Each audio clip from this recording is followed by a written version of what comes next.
Welcome to Between Two Pastries, a not-so-typical nutrition podcast. Nicole and Annie are licensed and registered dietitians. Join them as they discuss hot nutrition topics, challenge popular beliefs, and have a blast doing it. Here are your hosts, Nicole and Annie. Welcome to Between Two Pastries. This is Nicole. Hey everyone, it's Annie. Today we have a special guest. We have Coach Jason Koop with us today. Woo woo! How you doing, Jason? Welcome. Doing well. How are you? Great. This is really exciting to have Jason Koop on the show. Yeah, it is super exciting, actually. Yeah. It's like having a boy band here. Yeah. It's pretty cool. As a runner in the community, it's pretty awesome. So just to officially introduce Jason, Jason strives to basically bring the best out of all of the athletes that he works with. He uses a combination of science-based practice, intuition, forged through decades of experience. I get that. And relentless care for his athletes. We appreciate that as well. He has a podcast, books, articles, and all of them pay homage to this mission that he does have by providing athletes with the information and inspiration to reach their highest heights imaginable. Love it. Welcome, Jason. I'm happy to be here. Any other fun little insights about yourself or your background, or even like your own motivation to even do what you're doing? Well, I've been doing this for a long time. It's really the only job I've ever known in life outside of this prototypical, service industry-based jobs that I had in college. And I've always considered myself quite fortunate to have kind of like found my calling very early on and very serendipitously, as it were. And in addition to that, I just fell into a situation, once again, not really of my own making, but just to fall into a situation where I had the opportunity to learn from a lot of people that were far more experienced and far more knowledgeable than I was. And I think really my career, now that I can kind of like look back on it after, nearly 25 years now, is a direct reflection of all that mentorship and guidance that I've received, in the early part of my career, that I hope now that I can kind of like pass forward to future generations of athletes and coaches. Yeah. Jason, I noticed you have a degree in biochem and genetics, which, based on, you're right, like you have legitimate degrees, and it's pretty cool because we don't always see that.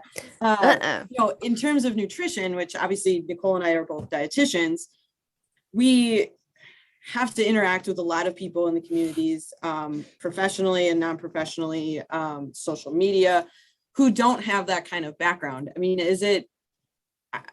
do you feel like it's really frustrating to have all of this knowledge and then see all of the social media out there that just has all of this misguided information? Yeah, it's really interesting. Social media has always been a blessing and a curse, or not always, but since the rise of it, it's been a blessing and a curse. When I first started coaching, the primary way that we received all of our scientific information was just through the physical journals. Yeah. And so these physical journals would show up to our office, right? We had an office of, 50 some odd coaches that were all in the same building at the time.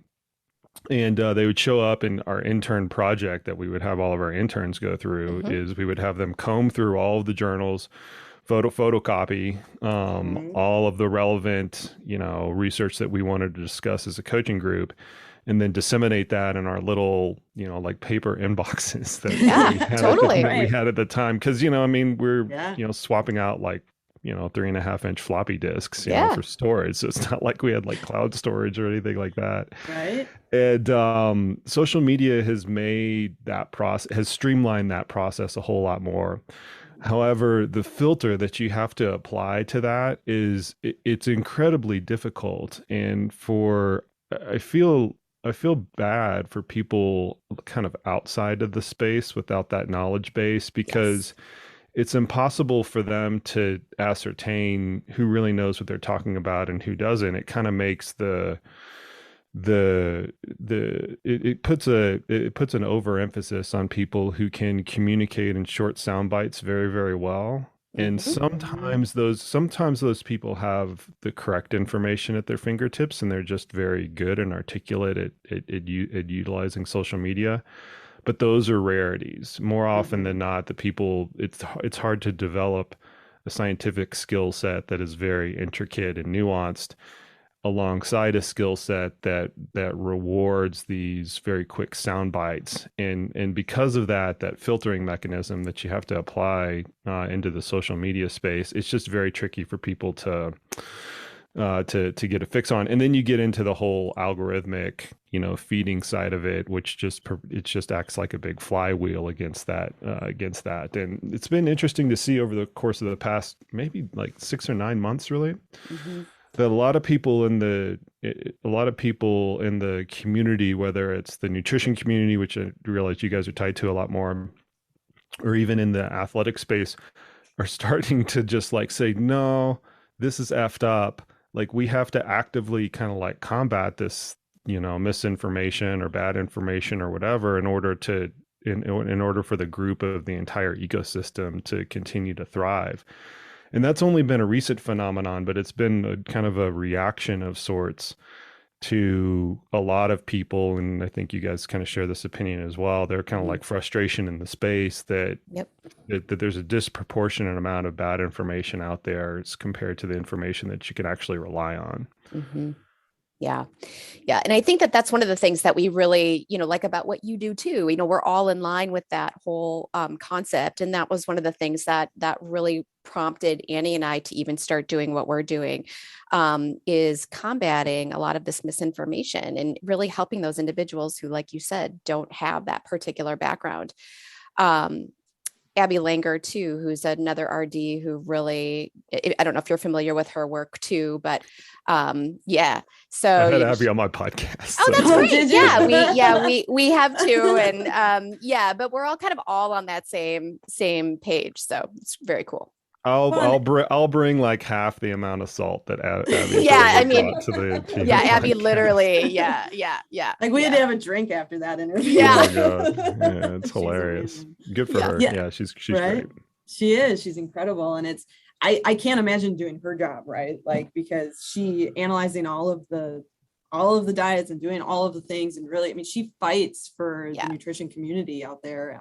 Just simply because, I mean, Nicole and I were talking beforehand, and, Nicole has a client, if I can share, who felt like she had to go and do her own research after her consult. And it's just like, oh my God, there's so much confusion, or just so much, I don't know, lack of trust in which professionals are giving you accurate information. Yeah, here's an interesting anecdote that I'm sure you two can appreciate. So I live in Colorado Springs, Colorado. We're right next to the Olympic Training Center. Yeah. The Winter Olympics have just finished, and we had this kind of like condensed period, right, where the Summer and Winter Olympics were quite proximate to each other as compared to their normal like 2-year offset. And I obviously have a number of colleagues over at the training center, and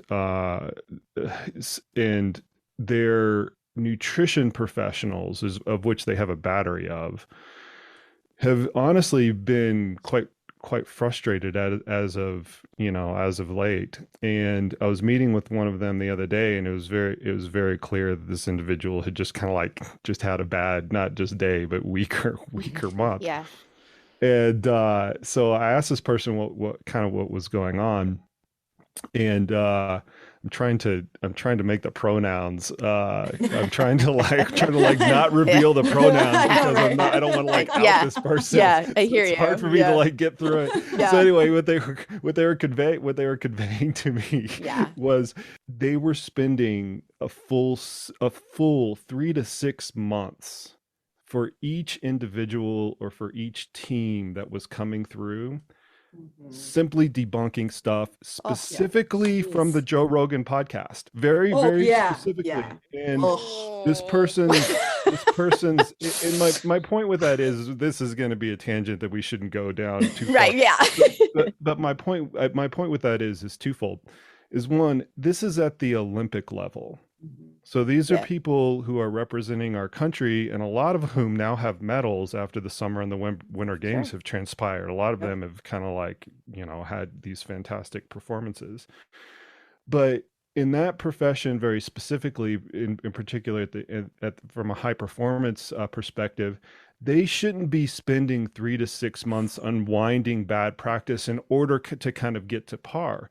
But Right. that's where the landscape is, particularly on the nutrition front, and it's kind of really sad to see that, because the good information is out there, but it's Mhm. just kind of being overwhelmed from all of these different The facets. hype. The hype. From Yeah. the height, Yeah. and there's a lot of it that goes into it. But ever since then, I've used that anecdote in a number of different settings, and it's just kind of fascinating to me, because it hasn't always been the case. I mean, I've known this person for 2 decades now, and they've been in that role for a long, not that entire time, but a long period of time.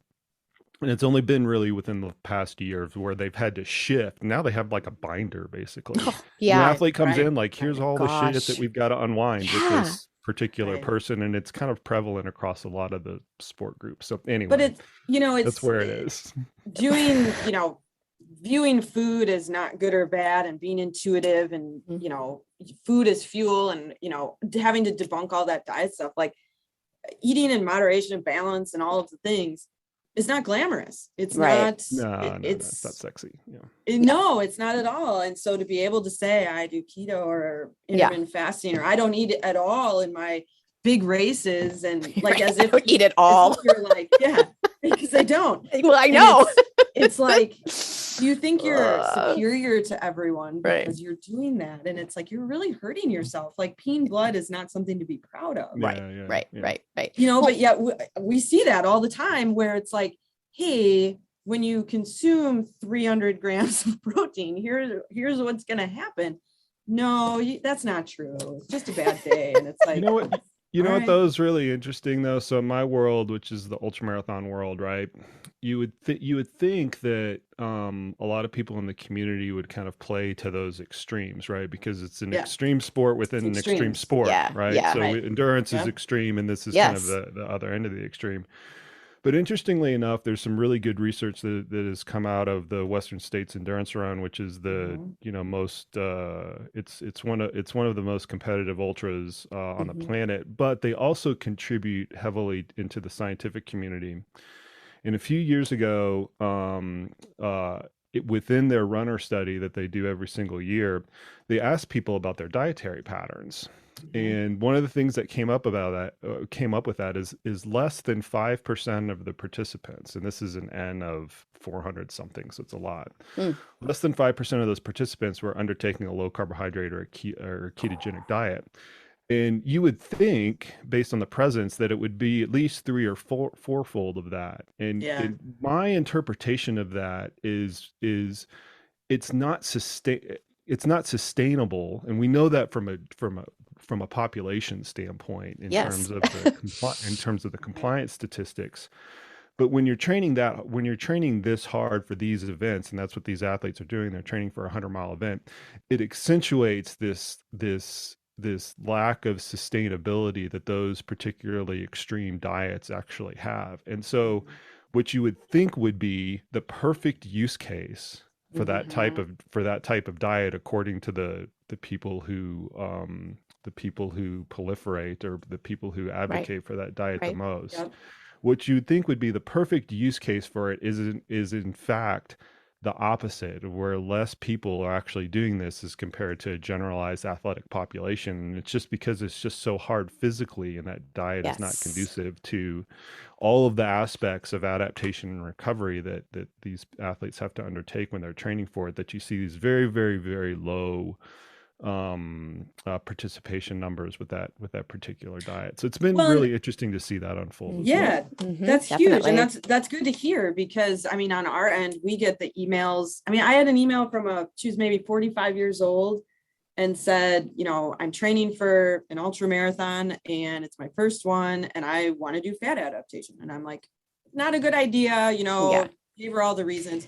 Well, I want to be like Zach Bitter. And I'm like, ooh, well, you can't, he's a dude, like you can't, like right out of the gate, our hormones are like, we can't completely. But we see a lot of this wanting to mirror other people. And I just think those voices are so loud. Right. And we, there's a couple prodigies out there who can do particular diets, whatever they might be, and still be successful and finish the race and do all the things. But for the general public, they start to idolize these people, and it can be really detrimental to them in the grand scheme of things, physiologically speaking. And that's where I think we see so much of that. And so that's great to hear that, from a state's perspective, that their numbers on who's following, who's eating carbohydrate is actually higher than what we would presume. Yeah, and what doesn't get told a lot are the people who go down that pathway and then find out that it's not sustainable for them for one reason or another, true. And then just pick up a prototypical endurance athlete's diet, which would comprise of 50 to 60% carbohydrates or something like that. Right. Those stories aren't very sexy, but there are far more. There are far more of them than the singular stories of people who go on a low carbohydrate diet or a ketogenic diet or a carnivore diet or whatever, the diet du jour kind of is, and do find some success, which is usually entangled with the fact that they're simply eating better foods and this is what happens a lot with those singular stories that we can all kind of point out.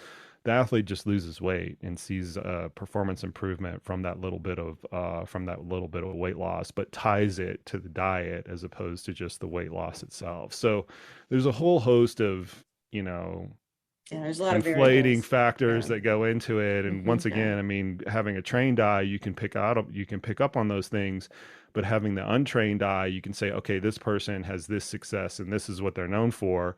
I can mirror that and reap some amount of success from it, and unfortunately that ends up being the case all too often. Yeah, which is too hard, and now, I mean, to shift from diet conversation, to fueling in general. You talked about in one of your social medias, guilt, the concept of guilt-free fueling, right? With Spring Energy talking about how they were promoting their product as guilt-free, right? And awful.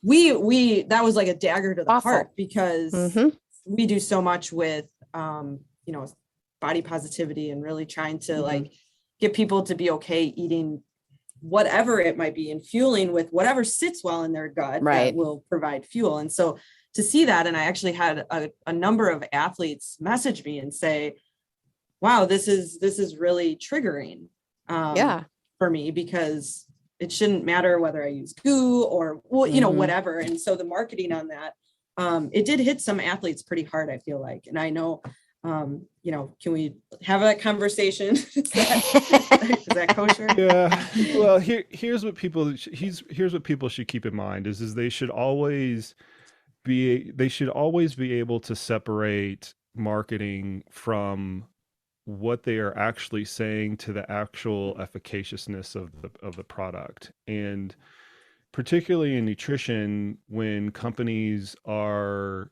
trying to market their products outside of the efficacious nature of their product or lack thereof, you have to automatically view that as a pretty big red flag. So in this case, this company, Spring Energy, who makes fine products, there's nothing wrong. There's nothing wrong with their energy gels, but they're no better than a and let me make this point very, very clearly, and I want people to understand this.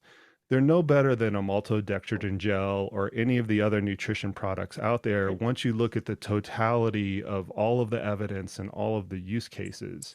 And when you start to market things in terms of you should avoid these products because of fear or guilt or whatever, and you take the spotlight off of whatever competitive advantage your product might actually have, that should be a big red flag for everybody. And very unfortunately so in this nutrition space, you have a lot of products that essentially do the same thing.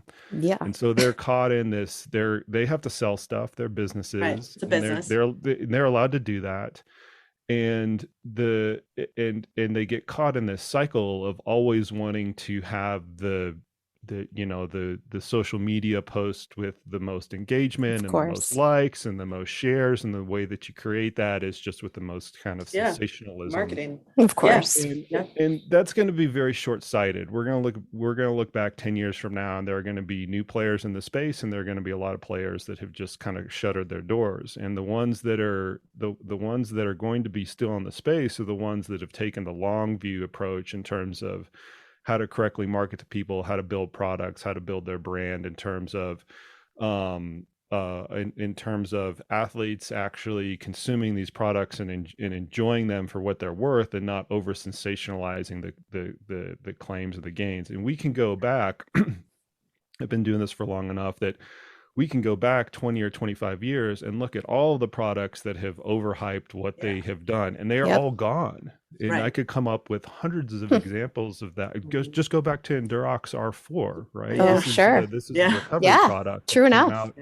That came out in the early 2000s. And I just happen to have an inside line on this because one of my colleagues actually did her master's thesis on this 4-to-1 carbohydrate to protein ratio.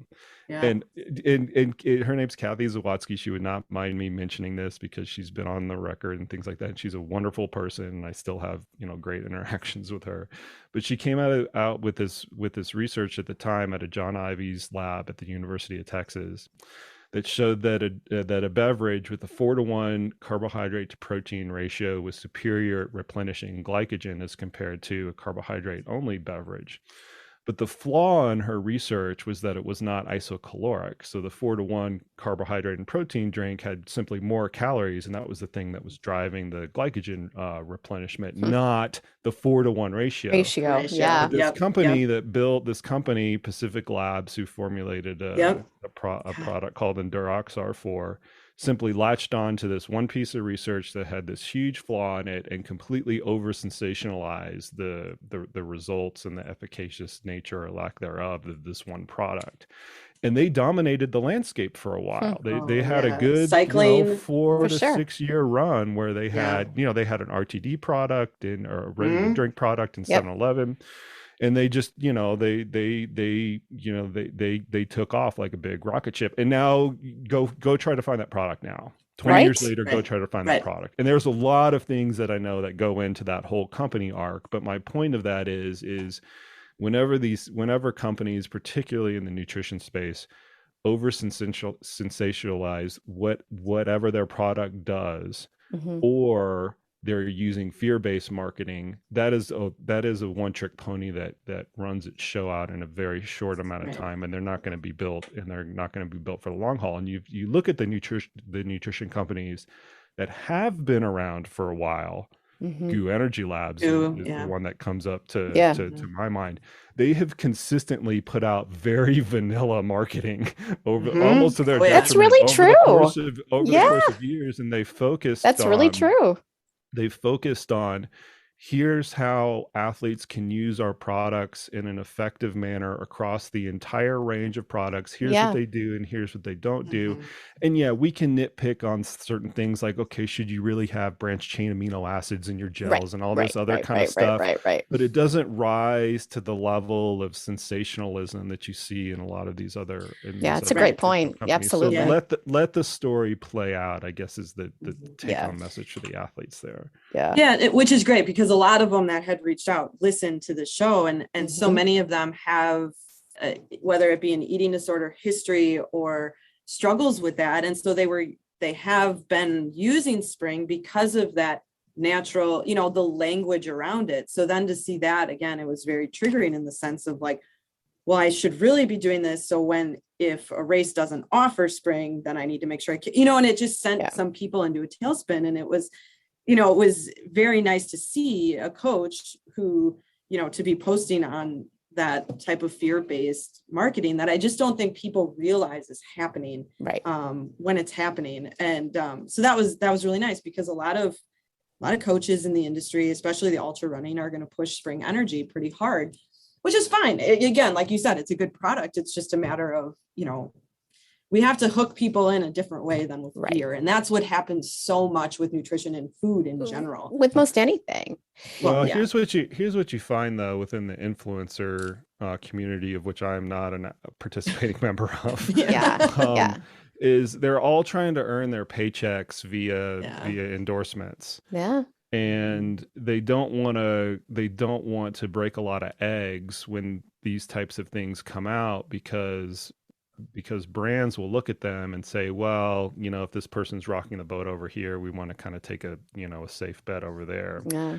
And far more people look at that type of marketing with this specific example and say, hey, that's fucked up, than the ones that you actually see say anything about it. And it's because of this nature of their, they don't want to bite the hand that feeds them, even if it's a second or third or a fourth degree separation. And I mean, I made the conscientious decision several years ago to just alleviate myself from any sponsors or endorsements or anything like that, because I think the counsel that I give at the end of the day, I'm a purveyor of advice, right? Do this, don't do that, eat this, don't eat that, like that kind of stuff.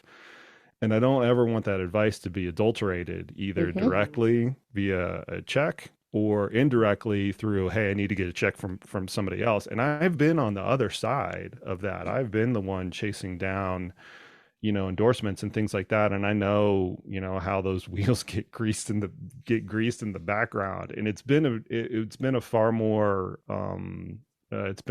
far more illuminating process than I originally thought it was going to be when I decided to make that decision. And I feel that the public has kind of been done a disservice by having this broad network, this very, very broad network of brand ambassadors that will only perpetuate the messaging of the brands that they're promoting. And it becomes one of those things where it's just like, how much product can you give away? And I don't think we should be competing on that. I think we should be competing on the effective nature of the products and how companies can communicate how athletes can use those products in kind of the field of battle, so to speak, and not just who can give the most shit away, because then it becomes just a venture capital game, right? Who can get the most venture capital money and give all that stuff away. And I don't think that's a healthy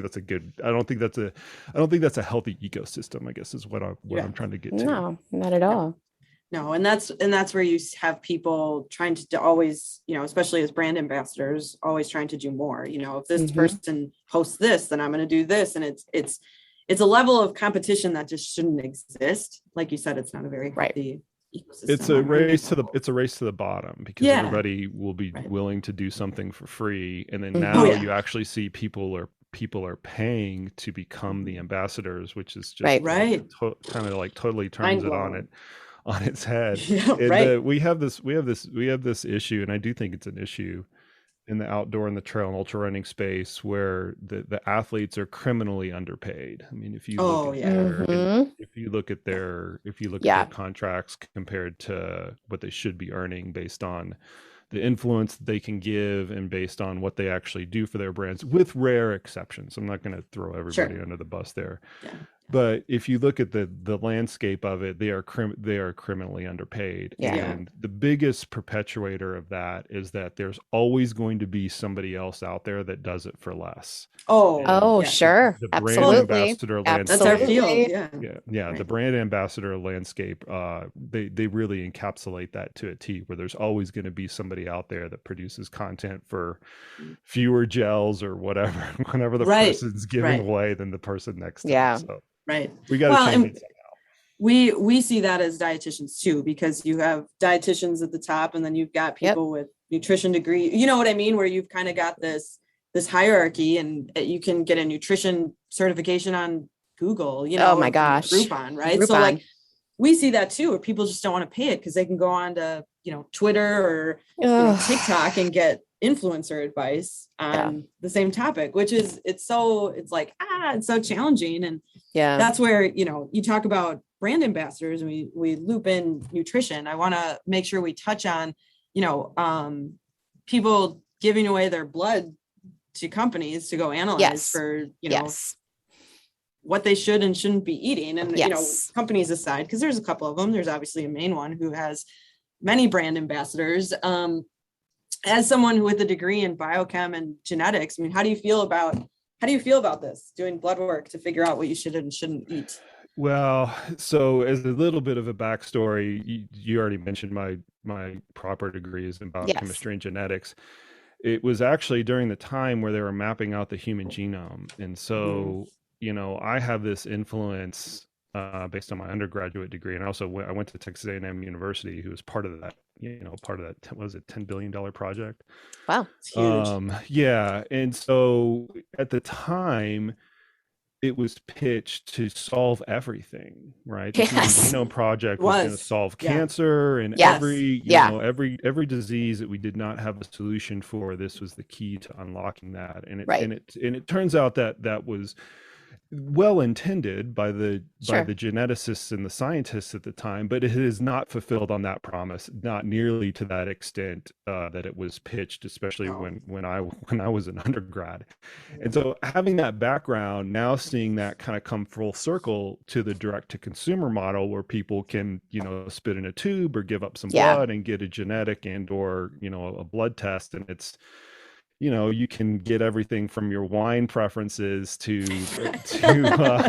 which actually there, I mean, if you're going to do it, you might as well do it for entertainment, right? Yes, absolutely. There's nothing wrong with that. There's nothing wrong with knowing where your freaking family comes from and stuff like that. Of course. Yeah, but if we bring it into the sports and performance world, the use case is so very limited. And this is one of those classic examples of taking a very narrow mechanism or a very narrow physiological phenomenon and over extrapolating the value of it. And we've seen this play out time and time again, where people jump on the mTOR bandwagon or the CPMK bandwagon or something, very, very, very narrow. And I still have in my bookshelf over my right-hand shoulder here, this huge biochemistry map of all of the biochemistry pathways that I used when I was an undergraduate. And, I got it all marked up and, things like that. And I keep it on my bookshelf as a reminder that the human body is incredibly complex. And whenever you see something pitched, whether it's a genetic test or a biochemical pathway, as being something that is the key to everything, you just have to dismiss that. And to your point that that there are people out there that are just there. Some of them are honestly trying to get educated by by via Twitter and via Instagram and TikTok, but other people are intentionally trying to manipulate it in order to make a buck. Sure. The easiest way to do that is to present something that is incredibly specific as all encompassing. And you see that with blood tests and genetic tests in particular, where it is so incredibly complex. And I'm laughing because my diploma is right over here on the wall, and I'm just remembering how many days I spent in my how much work it was. I was not a very good student, just as an effort of full disclosure, if somebody ever pulls up my grades or whatever. But I remember like just banging my head against my desk for many days as an undergraduate, trying to figure out these things. And for people to kind of oversimplify it, I just kind of get a chuckle, because I had to live through the complexity of it. Right. And so yeah, you're absolutely right that when we're using these things, even simple, just not simple, but even things that are becoming more and more common, like blood biomarkers, from an athlete's perspective, if you're doing something like that and just saying, well, you just got to eat more fish, right? You're just taking, one blood biomarker and, well, you got to eat more fish, or, less omega-3 or more of this or less of that. You're completely ignoring the underlying complexities and things. And that's no better illustrated simply by the fact that the reference ranges are created across everybody, across a huge population of people. And we know that athletes don't necessarily fit into those reference ranges. Correct. And so if you just look at that on the face, saying we're going to design a system based on the reference ranges to give athletes advice from one thing or the other, you simply are not fundamentally applying the correct tool to the job at hand. Right. And it's, you know, without going into inside trackers marketing or anything like that too much, that in on its face, on it, well, the whole inner age thing is just total, you know, cockamamie nonsense. Yeah. But fundamentally, I think most people can understand this. If they understand that the basis of the information that you are getting is based off of a population group that is not in any way specific to you, all of the information that is then extrapolated from that system kind of becomes null and void. So you can't say that you're individualizing something based on parameters that were built off an entire population-wide database. That in and of itself is incongruent. Yes. So I think most people intuitively, if they can understand that, and you don't have to have a degree to understand that, you don't have to have any sort of advanced training to understand that. If you can understand that fundamental discrepancy, that I think can unlock some, okay, well, instead of using the information like this, I'm going to use it like that. Sure. So I think that that's the biggest thing, is we've just got to boil these things down to kind of their origin stories almost. I don't think people have the capacity to be able to do that. And again, I'm speaking generally. I mean, some people do and some people don't, simply because there's so many people in the athletic and non-athletic world who are trying to reach for something, to look a certain way, to run a certain way, or whatever their sport might be. And it's almost a level of desperation. It's another diet, in a sense, based on some of the information you get back. You know, well, you don't metabolize gluten very well. Yeah.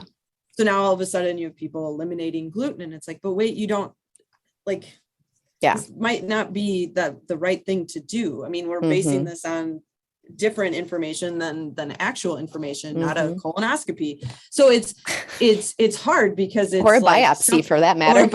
Or a I mean, right. You know, let's really be real. Right. So it's hard, because I think you know, for someone who can look at anything and break it down and say, okay, yeah, this is this information and this is how I can use it, that would be how we would want people to react to this stuff. But I think what people are doing is they're holding on to it, and this is how I'm going to be, this is how I'm getting that sponsorship, and this is how I'm going to run faster or break 20 hours in the 100-miler, and, you know, all of whatever weird goals they concoct in their brain. And that's where it becomes so detrimental to them. And but there's no, like, breaking that barrier in front of them. Yeah. And that's the hard part, I think. Yeah, like I said, I hope that my hope for it is that the pendulum starts to swing on the other side, because I have, you know, I mean, I've lived through these cycles of things ebbing and flowing enough time to realize that they go through cycles, and sometimes you just have to wait, you know, sometimes you just have to wait for normalcy to kind of return, and then it returns for a little bit and you can enjoy things for a while. Then something else comes around. I was talking with one of my colleagues the other day about this whole low carbohydrate phenomenon. This is the fourth cycle in my coaching career. My coaching career, it started in triathlon way back in the Dave Scott Dave Scott Tinley era. It got perpetuated again kind of in the kind of late 2000s, and then you know, here we are, you know, in 2022 it's kind of come back. And you know, if you don't have that multi-decade perspective on how these things do ebb and flow, it is very easy to get caught up in whatever the intervention du jour is. I understand that we as humans have an incredible predisposition towards a recency bias, meaning whatever's in front of us, we tend to latch onto. But I think, you know, all coaches and athletes, and I try to encourage this in my profession as much as possible, are well served to have some old person with graying hair that's been around for 40 years in their corner, kind of giving them this counsel. And kind of back to the initial intro, I'm very fortunate to have had that, where I can not only lean on, you know, my 20 or 25 years of experience, but I can lean on the 40 years of experience of the people that I have the pleasure to work around and among during my coaching career. And so I do kind of offer that up to people as well. It's just these things do come in cycles and they're perpetuated by who knows what. Usually it's some, some very, very narrow story that that kind of catches fire. Yep. And you have to take a very, very long lens approach with these things in order to evaluate them correctly. It's hard for people, I think, certainly the general public. But again, if you are in the evidence-based world, you see that, trend through history of, low fat, high fat, low carb, all of it. You see all of it. It's in high performance sport, there's a little bit of a juxtaposition that we have to have, right? Because we have to be on the cutting edge. And when you're once again, my colleagues over at the Olympic Training Center have this problem all the time, where there's a new device, a new intervention, a new whatever that kind of comes out on the market, and they can't wait for the evidence to come around because it's not going to come around. It's not going to come around quickly enough. Right. And so that's where the evaluation gets very, very tricky. When you're advising the very, very best of the best within the top 1% of the athletic population in the world, should I use my Theragun or not? Right. I mean, it's just it's stuff like that. And they have to combine what we know about the research on that specific intervention, the related research around interventions that are like that, as well as some mechanistic speculation. They have to rely on that to kind of create that counsel. However, those situations are not applicable to the rest of the population. And they're making those recommendations with a team of people with a whole shit ton of experience. All the gray-haired people that I kind of mentioned earlier and coaches like myself are all coming together and saying, yep, we're going to, do the blue intervention and not the red intervention, or kind of whatever it is. That type of evaluation is completely inappropriate and totally overkill for everybody else that is just out there trying to qualify for the Boston Marathon or complete their first triathlon or complete a 100-mile or whatever. But yet we use this high sport Olympic model, and we do try to kind of like translate it down, when the reality is those things, they just they just don't matter all that much. Yes. And it's, if you kind of really go back to it, minute for minute, once again, I'm a coach, so I'm going to kind of get back in my wheelhouse a little bit. Minute for minute, if you can spend more time doing your activity, that's going to make the most difference as opposed to any other intervention out there, at least tenfold. So if I have a minute of time, and I'm coaching somebody who's going to do an ultra marathon, I want them to spend that minute of time running. And that's it. I don't go to the doctor and take a blood test. Don't sit in your Normatec. Don't sit in your Normatec boots. Don't don't do that. Spend that extra time running. And when we look at how to optimize training and life, it's really just around optimizing how much time you can spend doing the particular activity, with rare exceptions. And the rare exceptions are the extreme elite athletes, the people who are really time crunched, and it's a very narrow cohort of people, I guess is kind of what I'm saying. Sure. And so it's jumping on these different intervention bandwagons, and I'm combining interventions into nutrition, training, and recovery, and kind of everything, can be appropriate for the most elite of the elite athletes because they can't wait for the evidence. But even then, you would be shocked at the percentage of even those athletes who it doesn't even matter. They just need to train smarter and train more. Even with those athletes. So it becomes one of these things where it's like, you end up chasing around on things that at the end of the day probably make very, very little difference. And the things that are going to make the most difference are just smart, reasonable training and reasonable amount of rest. Right. Well, and I guess that kind of goes into kind of wrapping things up too. And even what would be a great piece of advice that you would want to give everybody? You kind of just did. Yeah. But is there anything else that you can think of that you want to leave people with? Well, once again, I come from kind of the ultra marathon world, and it's a cool sport because I think it's accessible to all. It gets you out in nature. It can provide so many more benefits than just getting your belt buckles and things like that. And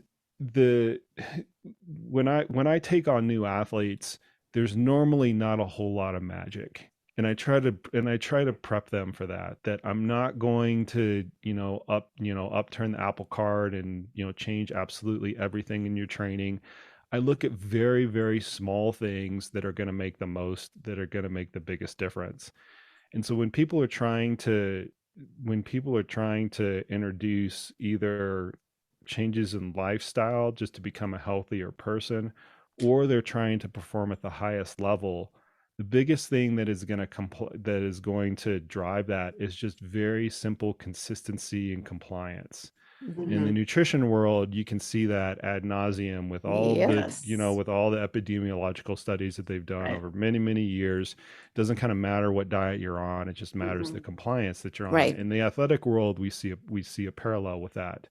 You have to use a 4-year lens with that, though. It's not a 4-week lens or 4-month lens. It really is a 4-year lens that you have. That if you just take an athlete and the more days they can spend running, the more miles that they can run, excuse me, that's going to explain 95% of their performance right then and there. And this is coming from somebody who, I've kind of made a living off of creating the correct architecture and the right workouts and the right periodization structure and things like that. That only matters after you've had this like base level of compliance. And in fact, I tell this to our younger coaches all the time when they get a new athlete. It's like, you can't take shit for credit until you've been coaching them for 4 years, because just don't screw it up and they're going to improve. Yes, if you do the perfect things, they might improve like 11% versus 10%, right? That would be, great. Can you actually ascertain that, outside of a lot of like lab tests and things like that, which are impractical for most? Nah, probably not. But if you've been working with an athlete for 4 years and you still get like reasonable improvement out of them, you know what? I'll ttell you, good job. I'll give you a pat on the back. Absolutely. It's true. And a fist bump. But within 4 years, just don't screw it up. And you're likely to be doing a good job. Now, that's not easy. Like I don't want to trivialize that part, but we tend to make a lot of mountains out of these short-term adaptation molehills that tend to happen. And really, all it is just, we have to keep these long-term. We have to keep this long-term lens on things, particularly from an athletic development standpoint. Right. Absolutely. Right. Yeah. Consistency. It's huge. It's everything. Yeah. Right. In food and sport. You guys see it more than we probably see it in the athletic space, where diet compliance and things like that tend to drive most changes more than yes. And one of the final questions we always ask is what your favorite food is. I don't have one favorite food because I like all kinds of food. So when I'm in Europe, it's always pizza. I just got back from the Canary Islands. Cool. So I was reminded of that. In Europe, it's always pizza. When I'm here at home, though, my favorite thing to make is a ribeye steak with Brussels sprouts and sweet potato fries. Sweet. I love it. I love it. Awesome. It's because it's simple. All I have to do is turn the oven on. It's at one temperature. It's within my culinary skill set. I don't have to like overdo things with like sauces and reductions or anything, like once again, compliance from Koop. Yes. I don't have to overcomplicate it. And I love it. It's definitely a staple for me, at least. That's at least really, really great. Yeah. That sounds delicious. Well, thanks for everything. Kale. Yeah, and it's not kale. Everyone always says kale. Like, oh my gosh. Kale was once again, these things go in cycles, right? Kale was super hot like 3 or 4 years ago. Now it's like something else. So. Yeah. That's hilarious. Awesome. Oh gosh. Well, let us know how people can contact you, especially for those that this might be their first time hearing you. What would be the best way? So I'm moderately active on social media. I don't know what that means. I'm definitely not a power user, but Jason Koop with a K, both on Twitter and on Instagram. And my website is the same thing. I'm very fortunate that I've got a first and last name that not a lot of other people have. So I can own all those domains. So it's pretty easy. Just go any of those places and you'll find me. Great. And we'll put all of your information too inside the podcast notes. So you will be all set there. Awesome, Jason. This has been so great. Thanks so much for your time. Thanks for Thank you. saying yes. So we Yeah, appreciate you. I appreciate Yeah. it. And keep Awesome. doing what you guys are doing. You guys are lifting the heavy work in a lot of this stuff that we talked about. So Thank you. kudos to y'all. Thank you. Thank you very much. Appreciate Have questions you want to hear discussed on the show? Find us on Facebook or visit betweentwopastries.com and drop us a line. Want to support the show? Find us on Patreon for exclusive content. If you love the show, find us on iTunes or your favorite podcast platform. Hit the subscribe button and leave us a review.